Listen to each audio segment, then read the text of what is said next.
başına düştüm, pervana bollum inni. Çoğun közünü kıydım, bir yana bollum inni. Cismim kebaba dönü, giryana bollum inni. Gencisteyenler gelsin, uyrana bollum inni. Ayrılamak yarlardan bir gana bollum inni. Dünya menden hizletmez, men hem behri almaz men.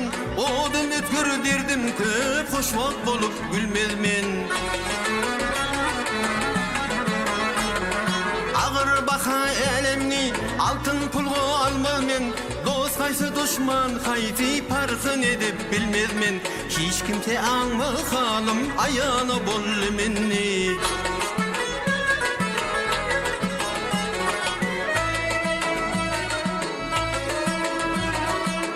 Mukama duş oldum, fikranna fikrim attım.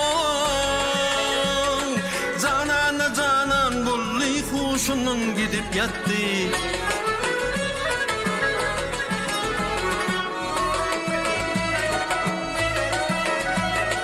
Cezeti yolla yok bulli kömülüdün unuttum. Kış kuşun yığıp gelli akıl mülkün dağıttı.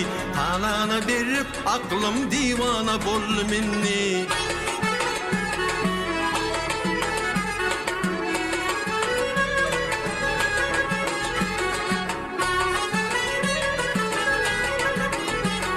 Maktım olu her ama neyleyin olmay geriyan.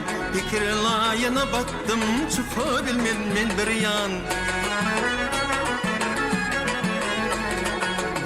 Harap ten turap, köngülümün şehri muyran. Can cesetil akıllan ayrılıp kaldım üryan. İş yerli başı düştü, merdana bollum inni. Harap ten turap, köngülümün şehri muyran. Can cesetil akıllan ayrılıp kaldım üryan. İş yerli başı düştü, merdana bollum inni.